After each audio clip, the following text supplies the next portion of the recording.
اکبر اللہ اکبر۔ حضرت موسیٰ علیہ السلام کے دور کے اندر ایک آدمی تھا،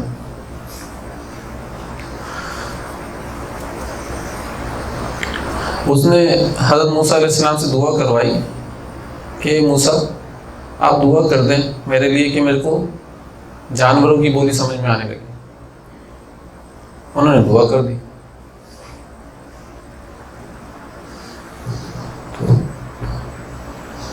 ایک دن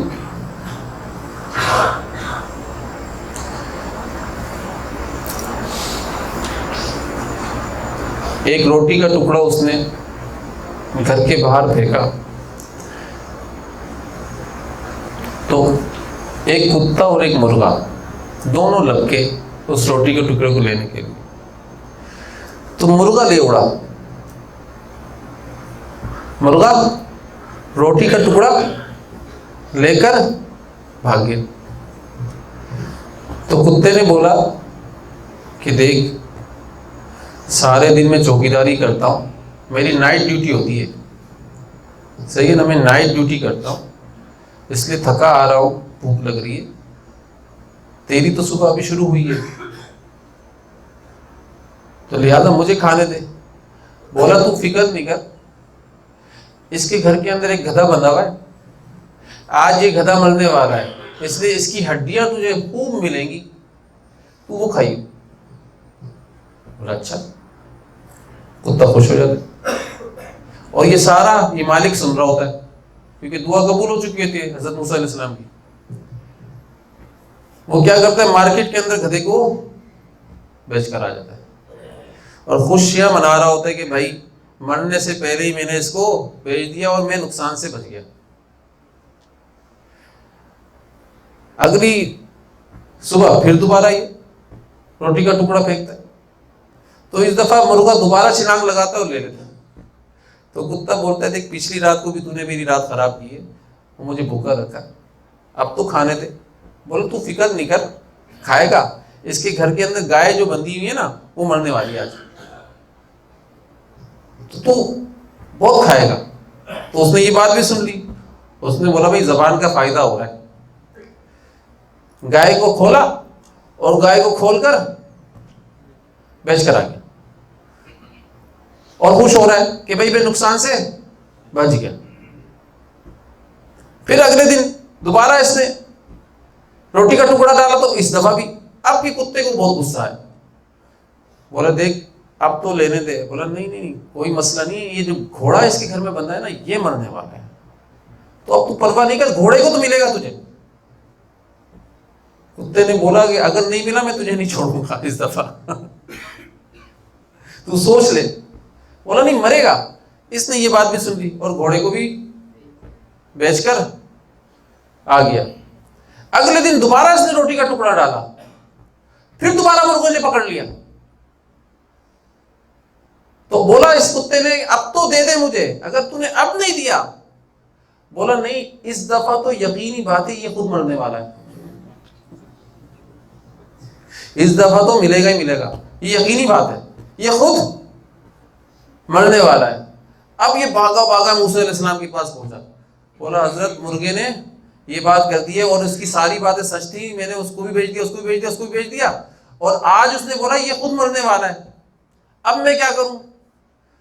تو بولا تم نے زیادتی کی ہے، اللہ تعالیٰ کی ذات کی طرف سے یہ طے تھا کہ اس گھر میں ایک موت ہوگی، اور وہ موت گدھے کے اوپر ڈالی اللہ تعالیٰ کی ذات نے، اس کو تم نے لے جا کر بھیج دیا، اور دوسری کہ موت دوبارہ اللہ تعالیٰ کی ذات نے گائے پر ڈالی، اس کو بھی لے جا کر بھیج دیا، پھر اللہ تعالیٰ کی ذات نے تیسری دفعہ وہ موت گھوڑے کے اوپر ڈالی، تو نے اس کو بھی لے جا کر بھیج دیا۔ اب تو نے تو مرنا ہی مرنا ہے بھائی، تو نے تو مرنا ہی مرنا ہے، بچنا نہیں ہے، یہ تو اللہ تعالیٰ کی ذات کے فیصلے تھے، ایک موت دینی تھی، تو وہ اللہ تعالیٰ کی ذات اس صورت کے اندر کسی نہ کسی کو دے رہے تھے، لیکن تو نے اس بات کو تسلیم ہی نہیں کیا، بلکہ اپنی خوشیاں منا رہا تھا کہ میں نقصان سے بچ گیا، میں نقصان سے بچ گیا۔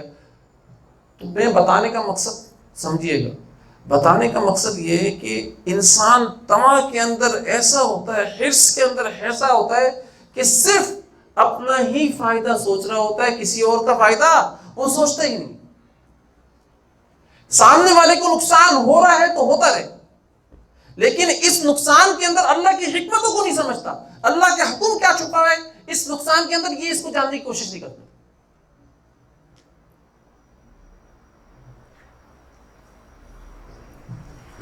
تو اپنے آپ کا فائدہ سوچنا اور اپنے مسلمان بھائی کا نقصان سوچنا، یہ بھی حضور صلی اللہ علیہ وسلم کی ذات کا طریقہ، سنت نہیں.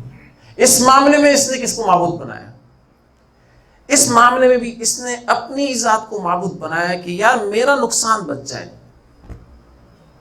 اپنی خواہشات کو معبود بنایا. ایسے ہی بہت سارے کام ہم کر رہے ہوتے ہیں جس میں ہم اپنی خواہشات کو معبود بنا کر چل رہے ہوتے ہیں، معبود بنا کر چل رہے ہوتے ہیں. ارے تم کیا، ہم لوگ یہاں پر نفس کی عبادت کرنے آئے ہیں، اللہ کی عبادت کرنے آئے ہیں؟ پتہ تو چلے کس کی عبادت کرنے کے لیے آئے ہیں. مجھے ایسا لگتا ہے کہ ہم لوگ نفس کی عبادت کرنے کے لیے آئے ہیں. اللہ کی عبادت بہت ہی مشکل کام ہے، بہت ہی مشکل سے ہو رہی ہے. مجھے تو نظر نہیں آ رہی کہیں پر بھی اللہ کی عبادت. اکا دکا 5% لوگ ہوں گے جو اللہ تعالیٰ کی ذات کی حقیقی معنوں میں جو عبادت ہے نا، جس کو عبادت کہتے ہیں، وہ کر رہے ہوں گے، اور ہم سب لوگ ایسے ہی گزارا کر رہے ہیں، عبادت نہیں کر رہے ہم لوگ. کیونکہ اطاعت ہی نہیں ہے تو عبادت کیسی؟ اور اطاعت کا نام ہی عبادت ہے. اس کو نکال دو کہ اطاعت کسی اور کی کر لیں گے، ہم عبادت ہم اللہ کی کریں گے. مسجدوں کے اندر جا کر نماز ہم اللہ کی پڑھ رہے ہیں، روزہ رکھ رہے ہیں، زکوٰۃ دے رہے ہیں، حج کر رہے ہیں، یہ عبادت سمجھ رہے ہیں ہم لوگ. ارے نہیں بھائی، زندگی کے، میں بتا رہا ہوں، زندگی کے ہر شعبے کے اندر اللہ کی اطاعت کرنا عبادت ہے. کسی بھی شعبے کے اندر اگر ہم اللہ کی اطاعت نہیں کر رہے تو سمجھ لیں اس شعبے کے اندر ہم نے معبود کسی اور کو بنا لیا، شریک کر لیا، نہیں کرا، شرک کر کر چل رہے ہیں ہم.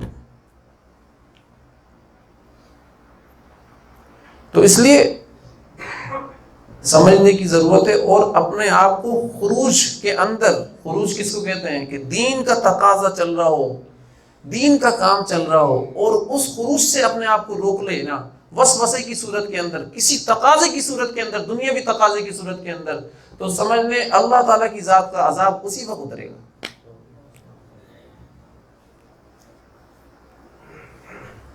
کیونکہ یہ وقت نہیں ہے اپنے آپ کو روکنے کا. اللہ کا دین میٹ رہا ہے اور میں اور آپ اپنے تقاضوں کو پورا کرنے میں لگے ہوئے. سوال ہوگا کہ اللہ کا دین مٹ رہا تھا، تو اپنے تقاضوں کو پورا کرنے میں لگا ہوا تھا.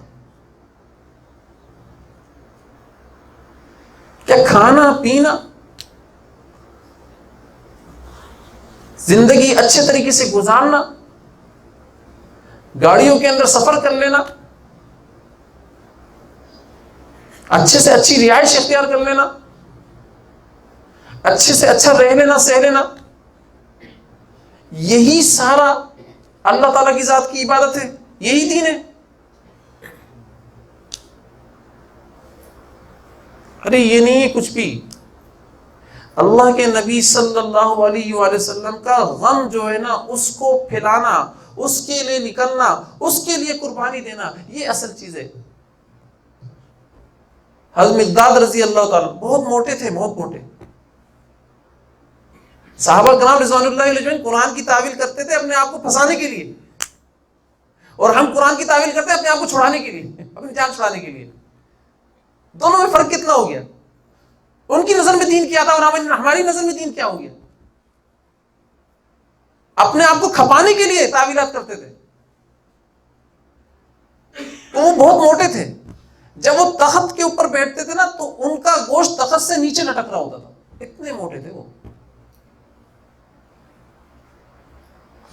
صحابہ کرام ان کے پاس آئے، اے مقداد تیرا تو عذر بھی ہے، تیرا تو عذر بھی ہے، تو اتنا وزنی ہے کہ تو ہل بھی نہیں سکتا، تیرے کو اٹھایا جاتا ہے، اٹھا کر چلایا جاتا ہے، پھر تو سواری پر بیٹھتا ہے، تیرا تو عذر بھی ہے نا،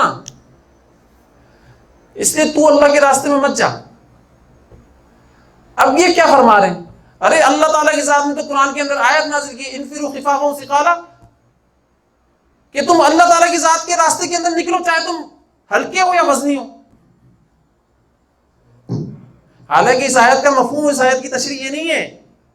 اس آیت کا مفہوم کیا ہے کہ اللہ کے راستے میں نکلو چاہے تم کشادگی والے حالات میں ہو چاہے تم تنگی والے حالات میں ہو. یہ ہے اس کا مطلب. کشادگی والے حالات میں بھی تمہیں اللہ کے راستے میں نکلنا ہے, تنگی والے حالات میں بھی اللہ کے راستے میں نکلنا ہے. اللہ کے راستے میں نکلنے سے منع نہیں کرنا تنگی والے حالات کے اندر.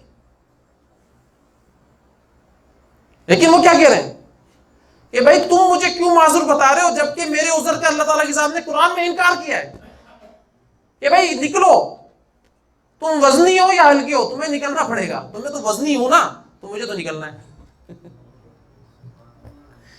ایک غصبہ بھی مس نہیں کیا انہوں نے, ایک غصبہ بھی مس نہیں کیا. حالانکہ اٹھا نہیں جاتا تھا. جذبے ہوتے تھے نا. اچھا میرا اور آپ کا کیا صحابہ کرام کے جذبوں سے اپنا جذبہ میچ کریں گے؟ میچ ہو رہا ہے؟ چھوٹا سا تقاضا آتا ہے, چھوٹا سا, اور وہ دین کا تقاضا بھی نہیں ہوتا یار, لیکن ہم اس تقاضے کے اوپر دین کو قربان کر دیتے ہیں, دین کے معاملے کو قربان کر دیتے ہیں.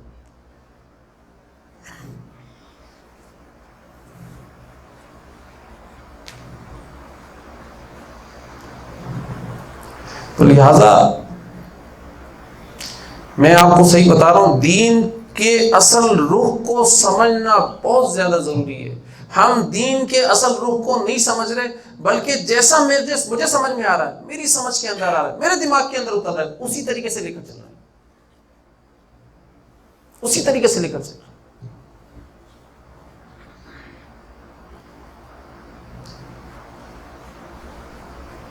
خروج کس کو کہتے ہیں کہ دین کا تقاضا چل رہا ہو اور دین کے تقاضے سے نکلنے سے منع کر دے بندہ, اس کو کہتے ہیں خروج کرنا بہت زیادہ ضروری ہے.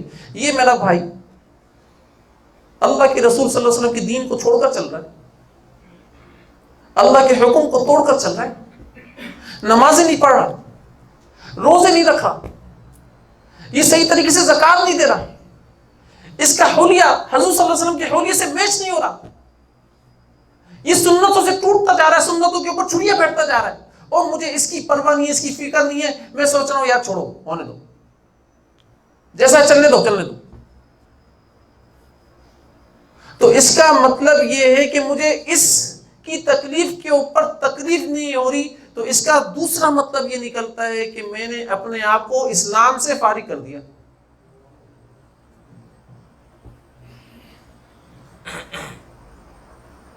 کیوں؟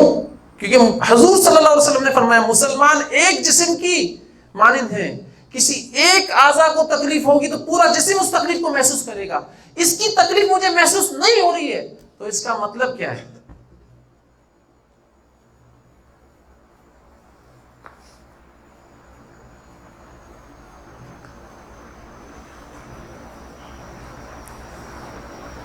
ہم نے اس جسم کو الگ کر دیا, اس انگوٹھے کو الگ کر دیا اس جسم سے.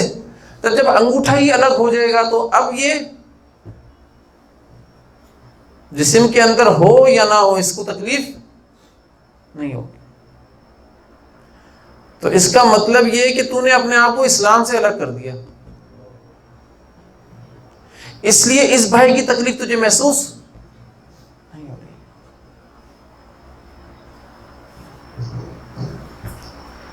تو میرے دوستوں ساتھیوں, یہ جتنے بھی لوگ ہیں نا سارے, یہ اگر چاہیں اللہ کے حکم سے تو اپنے اپنے حلقے کے اندر, اپنے اپنے علاقوں کے اندر دین کا بھرپور انداز میں کام کر سکتے ہیں, لوگوں کو اللہ کے دین کی طرف لا سکتے ہیں, لوگوں کو حضور صلی اللہ علیہ وسلم کی سنت سے جوڑ سکتے ہیں. ارے ارتداد کے موقع کے اوپر تو حلال کمانا بھی حرام ہو جاتا ہے. میں آپ کو صحیح بتا رہا ہوں. ارتداد سمجھتے ہیں کہ قوم ایمان والی وہ مرتد ہو رہی ہے اللہ کے حکموں سے, اللہ کے حکموں کو توڑ کر جا رہی ہے. اور میں کیا کہہ رہا ہوں, میں اپنا دیکھ رہا ہوں کہ یار میں اپنے بیوی بچوں کو کھلا رہا ہوں نہیں کھلا رہا, میں اپنے آپ کو کھلا رہا ہوں نہیں کھلا رہا, میں اپنی ضروریات کو پورا کر رہا ہوں نہیں کر رہا, میں اپنی خواہشات کو پورا کر رہا ہوں نہیں کر رہا. ارے یہ جو مسلمان بھائی ہے, یہ جو اللہ کی رسول صلی اللہ علیہ وسلم کی سنتوں کو توڑ کر جا رہا ہے, اس کا کیا ہوگا؟ اس کو تو سنبھال. تجھ سے اس کا پوچھا جائے گا, تجھ سے یہ نہیں پوچھا جائے گا تو نے کتنا کمایا تھا.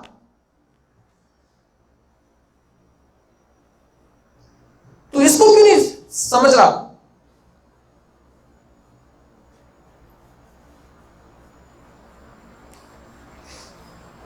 اتنا کما لو جتنا ضروریات.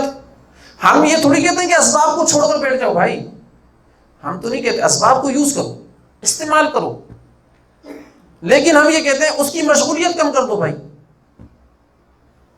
آپ 12 گھنٹے دنیا کو دیتے ہو نا, ہم یہ بولتے ہیں یار اس کی مشغولیت کم کر کے 8 گھنٹے کر دو. 12 گھنٹے نہیں دو, 4 گھنٹے دین کے لیے نکال لو, اور وہ بھی اللہ کے نبی صلی اللہ علیہ وسلم کے غم کے لیے نکال لو. یار اصل کمائی یہ ہے آپ کی, ایمان والے کی اصل کمائی اللہ کے نبی کے غم کو کمانا ہے, اس کی محنت کے اندر لگنا ہے, اور غم کو پھیلانا ہے, اس کی محنت کے اندر لگنا ہے. یہ ہے اصل کمائی ایمان والے کی. ایمان والے کی اور کوئی کمائی نہیں ہوتی ہے. حضرت حکیم الامت رحمۃ اللہ علیہ فرمایا کرتے تھے, میں اگر اپنا جائزہ لوں ہم سب کا, تو ہمیں تجوید صحیح طریقے سے نہیں آتی قرآن کی. قرآن پڑھنا صحیح نہیں آئے گا. میں آپ کو صحیح بتاؤں, جتنے لوگ ہم سب بیٹھے ہوئے ہیں, ہم اگر پوچھیں جائزہ لیں تو کسی کو قرآن صحیح طریقے سے پڑھنا نہیں آ رہا ہو. تجوید سب کی خراب ہوگی.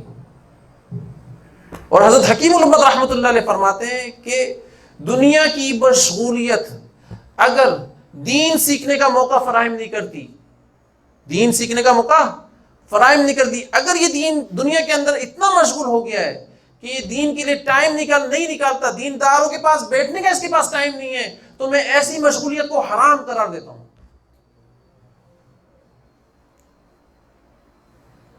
یہ حکیم الامت رحمۃ اللہ علیہ کا فتویٰ ہے.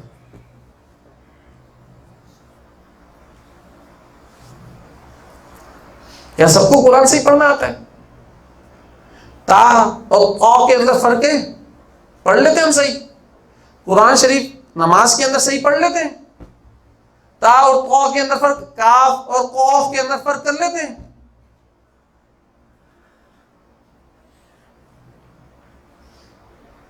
زا اور زال کے اندر فرق کر لیتے ہیں. ارے بہت مشکل سے فرق ہوتا ہے.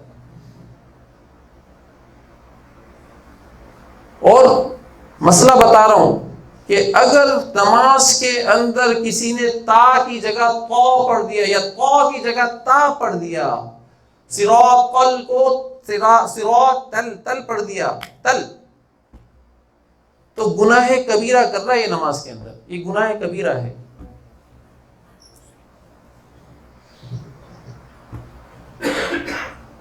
اتنی ساری چیزیں ہمارے اندر موجود ہیں, اتنی زیادہ کمیاں ہمارے اندر موجود ہیں, پھر بھی ہم سیکھنے کی طرف نہیں جاتے, دین سیکھنے کی طرف, دین کی مجلسوں کے اندر بیٹھنے کی طرف نہیں جاتے. اور عمر گزار دیے, پوری عمریں گزار دی ہیں, ختم ہونے والی ہے, پتہ نہیں کب میری اجل آ جائے, انفرادی موت میری کب ہو جائے, یہ پتہ ہی نہیں ہے.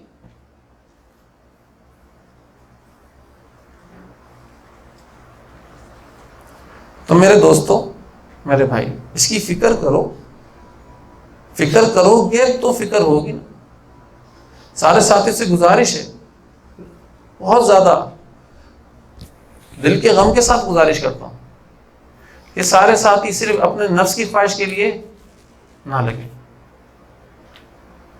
دین کی محفل کے اندر اگر آنا ہے تو دین کی محفل کے اندر صحیح طریقے سے آئیں, صحیح طریقے سے بیٹھیں, صحیح طریقے سے سیکھیں, اور صحیح طریقے سے سیکھ کر آگے پھیلائیں. کیوں بول رہا ہوں یہ؟ اگر آپ نے یہ آگے نہیں پھیلایا تو آپ لوگ خیانت کرنے والے لوگوں میں سے ہوں گے.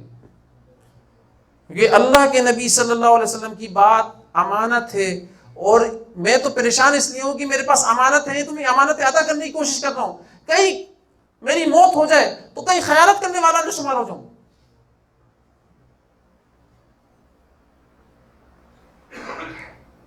تو اللہ کے نبی صلی اللہ علیہ وسلم کی بات آپ کے پاس امانت ہے.